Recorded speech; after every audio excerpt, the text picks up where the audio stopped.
Bismillahirrahmanirrahim. Assalamualaikum warahmatullahi wabarakatuh. Innal hamdalillah wa syukrulillah la haula wala quwwata illa billah. Asyhadu an la ilaha illallah wa asyhadu anna Muhammadan abduhu wa rasuluhu la nabiyya ba'dah. Qul in dalaltu fa innama adillu ala nafsi fa in tadaitu fa bima yuhi ilayya Rabbi. Alhamdulillah, siang hari ini semoga suasana duka yang menyelimuti kita bisa memberikan satu tarbiyah untuk kita semuanya dalam rangka untuk mengingat kematian. Karena beberapa hari terakhir ini betapa Allah Subhanahu wa Ta'ala memperlihatkan kekuasaannya dengan mengangkat ilmu di qaudil ulama, dengan mematikan para ulama.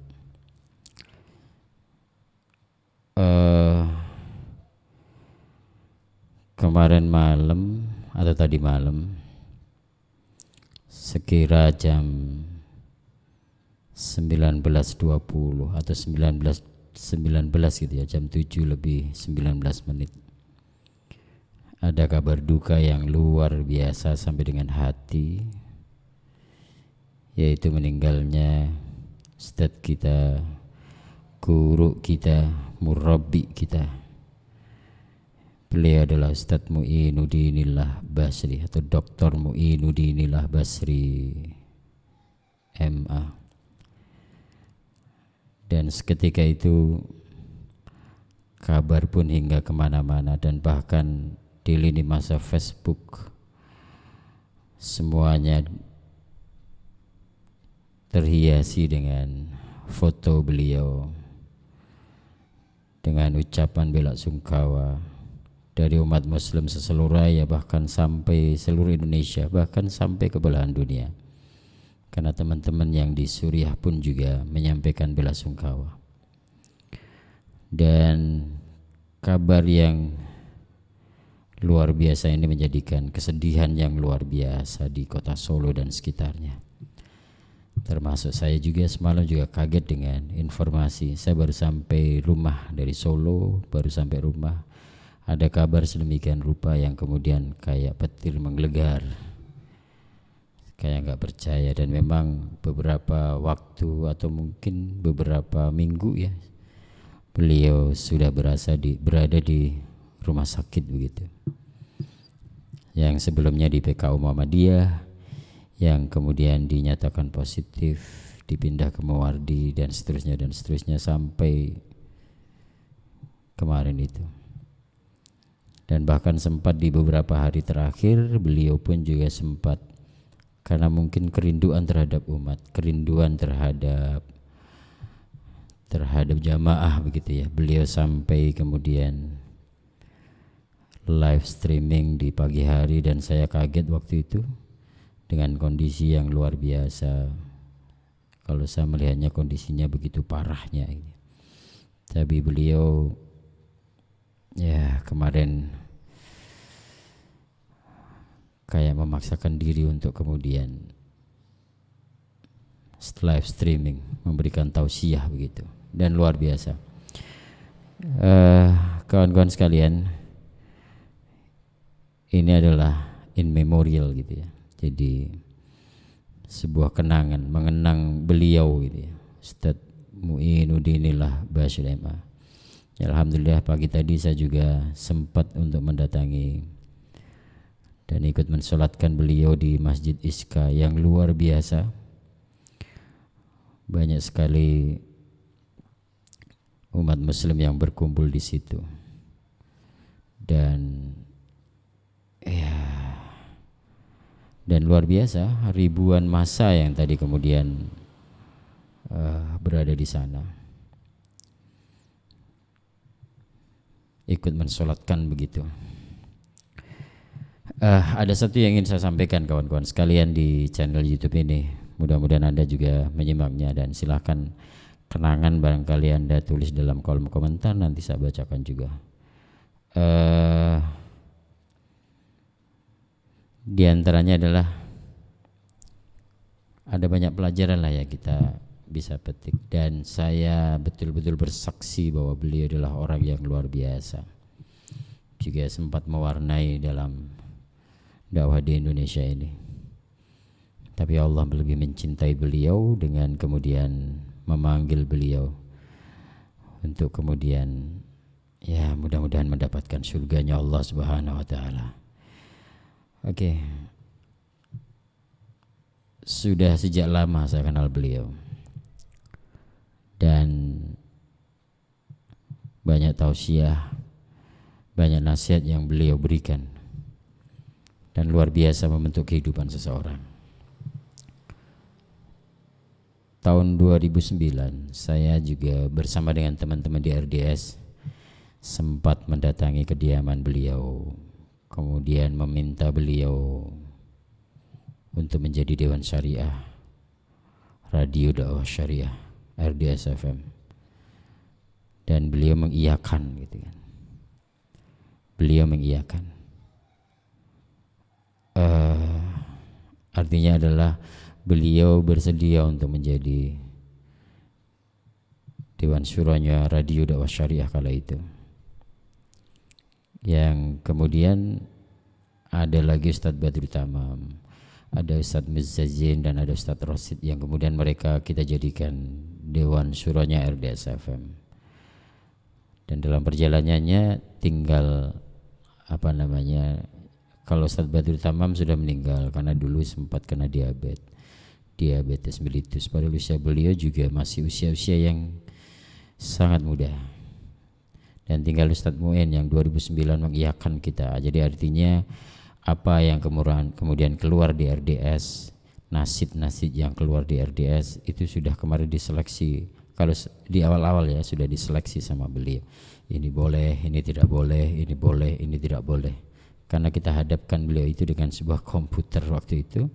Kita pilih nasib, ini boleh enggak tat? Boleh. Ini boleh enggak tat? Ini enggak boleh. Ini boleh enggak? Kayak gitu. Sampai seperti itu di hadapan Ustadz Mu'in, Ustadz juga ada Ustadz Rosid kala itu, Ustadz Muzzazin, dan juga Ustadz Badrul Tamam. Dan luar biasa perjalanan RDS kemudian juga diwarnai oleh mereka dengan memberikan tausiahnya, bimbingannya, memberikan macam-macam. Pokoknya kita selalu dalam kontrol beliau juga. Oke, dan saya bertemu dengan beliau terakhir kalau nggak salah 2 bulan yang lalu. Saya bertemu dengan beliau di rumah di Masjid Iska, di utara masjid itu kan ada satu ruangan gitu. Saya bertemu dengan beliau bersama dengan Abah Kasum, bersama dengan Bapak Selamat waktu itu, dan luar biasa ada pembicaraan macam-macam dan sebagainya. Yang sampai kemudian beberapa waktu setelah ketemu ternyata kok saya juga dinyatakan positif waktu itu ya, dan saya harus tinggal di rumah sakit Muwardi diisolasi di sana karena memang juga ada penyakit penyerta DM sehingga harus diisolasi di rumah sakit Muwardi. Dan satu kenangan yang luar biasa di sana itu ketika sedang sakit, yang terasa di hati sangat nyes di samping teman-teman semuanya yang kemudian juga ada WhatsApp, telepon dan macam-macamnya. Dan ada satu hari di mana ada satu telepon yang mengagetkan saya saat saya terbaring di Muwardi kala itu. Dan ada telepon dari beliau yang menanyakan kabar, menanyakan kondisi, dan luar biasa ternyata beliau adalah Ustadz Mu'inuddinillah Basri yang menanyakan kabar kesehatan kondisi saat itu. Ya kaget juga seorang Ustadz Kabir yang kemudian menelpon diriku yang kemudian waktu itu masih berada di rumah sakit. Di akhir telepon beliau sempat juga mendoakan, berdoa yang luar biasa, doanya begitu panjangnya, dan saya hanya mengamini saja doa beliau, yang itu membuat terenyuh hati ini dan ada semangat untuk kemudian tetap sehat gitu ya. Oke, setelahnya kemudian ditutup. Sebelumnya beliau menyampaikan akan mengirimkan sesuatu ke saya gitu kan, ada obat yang mau dikirimkan ke saya dan itu obat herbal, dan saya mengatakan injil Ustaz kayak gitu kan, dan hingga akhirnya kemudian obat herbal dikirimkan ke RDS dan dari teman RDS dikirimkan ke saya, dan luar biasa waktu itu. Sungguh beliau tidak hanya sebagai seorang ustadz saya, seorang guru, tapi sebagai ayah saya gitu kan, mudah-mudahan seperti itu. Dan kita kelak dikumpulkan oleh Allah Subhanahu wa taala di surganya Allah Subhanahu wa taala. Maka ketika semalam mendapatkan kabar beliau sempat beliau meninggal dunia, begitu luar biasa. Padahal saya baru saja sampai di rumah dan dikabarkan paginya akan disolatkan di Isqa jam 6.30 kalau kabarnya itu. Baru kemudian malam itu juga saya langsung ke Solo, nginep di RDS dulu, dan pagi tadi langsung menuju ke Isqa bersama dengan saudara-saudara muslim yang luar biasa jumlahnya memadati Isqa pada kesempatan pagi tadi. Dan ya itu tadi, akhirnya kemudian mensolatkan di sana bersama dengan diimami oleh putra beliau Tolhah gitu ya, Ustaz Tolhah, yang kemudian selepas itu dilanjutkan dengan mensolatkan secara gaib, salat jenazah gaib untuk ke-6 anggota FPI yang kemudian kemarin dalam tanda kutip ditembak oleh polisi gitu ya, dalam tanda kutip ditembak oleh polisi. Sadu suaranya dia. Sebelum sholat juga ada Ustaz Sihabuddin yang kemudian memberikan sambutan atas nama keluarga. Nah, di situ luar biasa. Saya itu orang yang tidak pernah bisa menangis. Nah, maksudnya sulit untuk menangis gitu. Mungkin terlalu kerasnya hati. Tapi ketika tadi pagi mendengar Ustaz Sihabuddin yang kemudian memberikan sambutan pada acara itu, nggak tahu kok bisa menangis ya. Padahal saya biasanya nggak bisa menangis. Ada rasa yang berbeda ketika takziah ke yang lainnya gitu ya, dan luar biasa sambutan dari beliau tadi pagi. Jadi kalau Allah sudah menginginkan kun fayakun, maka terjadilah. Kita mencintai beliau, tetapi ternyata Allah lebih mencintai lagi terhadap beliau. Dan kita semuanya berdoa mudah-mudahan beliau dimasukkan Allah Subhanahu wa taala dalam surganya. Kemudian kita pun kelak bisa reuni di surganya. Itu harapan kita. Dan dengan kematian ini, dengan meninggalnya beliau ini, luar biasa ibrah yang mudah-mudahan bisa kita ambil darinya. Tugas kita untuk melanjutkan peran-peran itu, tugas kita untuk melanjutkan dakwah-dakwah beliau. Dan banyak kesaksian dari yang saya baca di lini masa Facebook, karena hari ini tidak ada yang lain, lini masa Facebook saya diisi dengan kabar terkait dengan meninggalnya beliau gitu kan ya. Kabar terkait dengan meninggalnya beliau, dan luar biasa lini masa dihiasi dengan itu. Ada banyak kesaksian terhadap beliau, ada banyak doa terhadap beliau, dan ya betapa senangnya. Mudah-mudahan beliau tersenyum di sana. Mudah-mudahan beliau bangga dengan amal-amalnya di sana ya. Jadi artinya adalah pertanyaannya ke kita, apakah kita nanti bisa seperti beliau yang bisa mengumpulkan sekian banyak orang yang kemudian menangis atas ditinggalnya beliau. Jadi ketika di dunia ini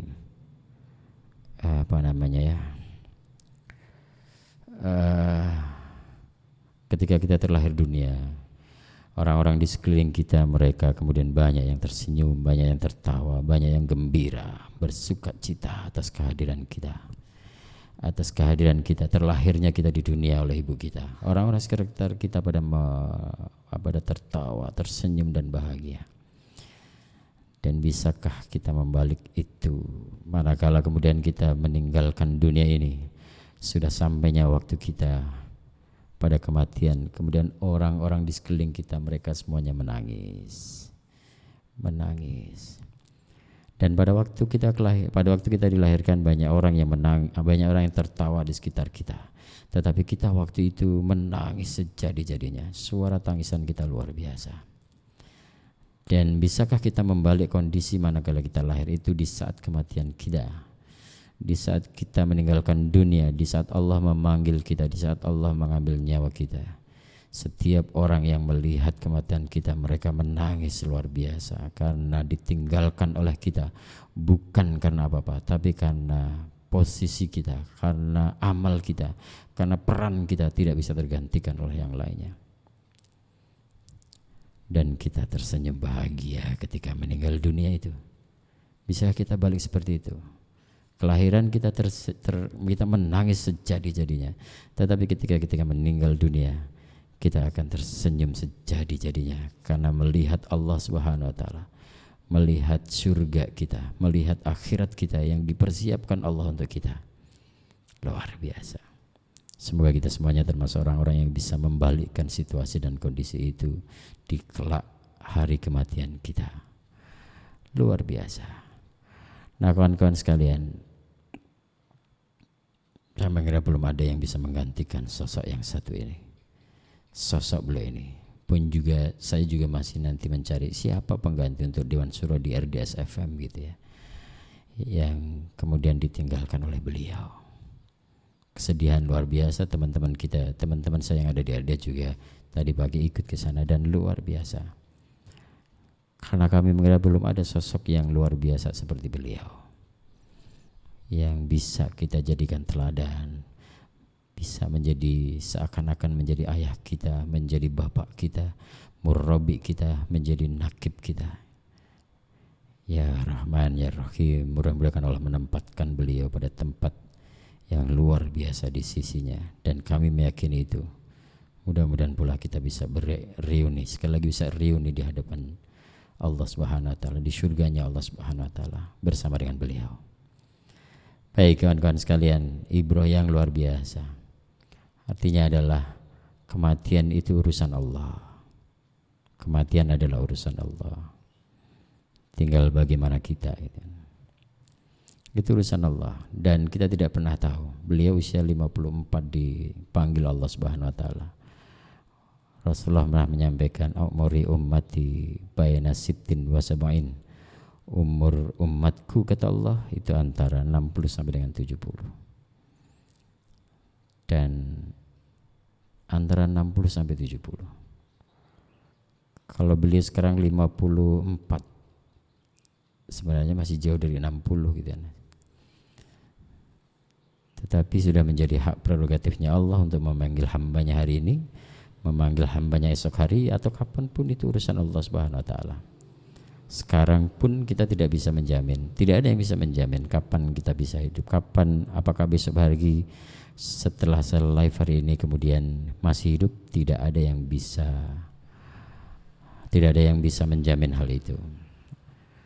Dan sekali lagi di awal saya menyampaikan, hari-hari ini, minggu-minggu ini, bulan-bulan ini, betapa banyak ustadz-ustadz kita yang dipanggil Allah Subhanahu wa taala. Adakah ini tanda akhir zaman itu? Betapa banyak para asatid yang kemudian meninggalkan kita. Dan luar biasa pandemi ini. Ini ada Ustadz Aris, syukran Ustadz Aris. Beliau menyampaikan semoga kita yang ditanggalkan bisa meneladani beliau berdakwah sampai akhir hayat. Amin ya Rabb. Kemudian formula exposure ini siapa ya? Terima kasih.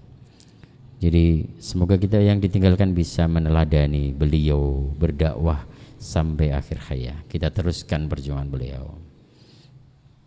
Beliau yang tanpa basa-basi, ucapan beliau selalu lantang gitu kan untuk mensuarakan syariat ini.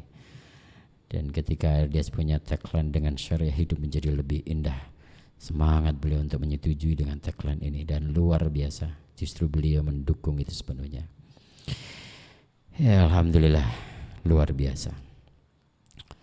Artinya kita juga harus bersiap kapanpun Allah akan memanggil kita. Allah tidak pernah memberikan kabar kepada kita kapan kita meninggal dunia. Allah tidak pernah memberikan informasi kepada kita kapan kita akan diambil oleh Allah Subhanahu wa taala. Tetapi sebenarnya Allah memberikan tanda-tanda kematian untuk kita semuanya.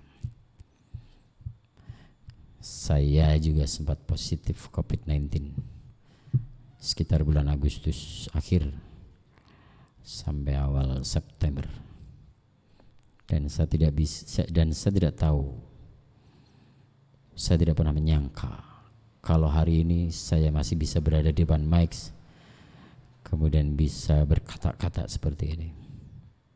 Karena waktu itu juga si dokter Arifin waktu itu menyampaikan luar biasa, malah belum menyampaikan nyawa balen. Dan akhirnya masih diberi kesempatan Allah Subhanahu wa taala untuk bisa beramal, bisa berbuat kebaikan. Mudah-mudahan bisa sampai akhir hayat nanti untuk berbuat kebaikan itu. Ya, kawan-kawan sekalian, bahkan sampai di PBPKS Jawa Tengah, ke Ketua Dewan Syuronya ya, yang menghimbau kepada seluruh kader untuk melaksanakan sholat jenazah gaib untuk beliau Ustadz Mu'inuddinillah Basri. Bahkan di lini masa atau di update statusnya Ustadz Mardani Alisera juga bergabung dalam hal itu. Dan tadi sempat juga saya lihat di sana itu ada karangan bunga, ucapan bela sungkawa dari Ustadz Habib Salim Segaf Al-Jufri. Kemudian juga ada banyak tadi ya, bahkan dari Ustadz Ahmad Saihu, Presiden PKS juga mengucapkan bela sungkawa dalam karangan bunganya. Di lini masa tadi juga sempat lewat juga teman-teman yang di Suriah mengucapkan bela sungkawa sebesar-besarnya atas meninggalnya Ustadz kita ini. Oke, kawan-kawan sekalian, jam 1 ya, jadi sudah sekian menit. Terima kasih. Saya hanya ingin mengungkapkan itu saja, biar penat di hati ini bisa hilang gitu ya. Saya ingin menyampaikan ini saja, biar hati ini merasa plong gitu ya, dan kita bisa diberikan kekuatan oleh Allah Subhanahu wa taala melanjutkan perjuangan beliau. Terima kasih kawan-kawan sudah melihat live ini, dan Allahumma firlahu warhamhu wa'afihi wa'fu anhu. Mudah-mudahan Allah mengampuni dia, menyayangi dia, dan menempatkan beliau di tempat yang luar biasa di sisi Allah, karena ketakwaannya, karena keimanannya, karena perjuangannya, karena semangat dakwahnya. Syukran jazakumullahu khairan katsira. Assalamualaikum warahmatullahi wabarakatuh.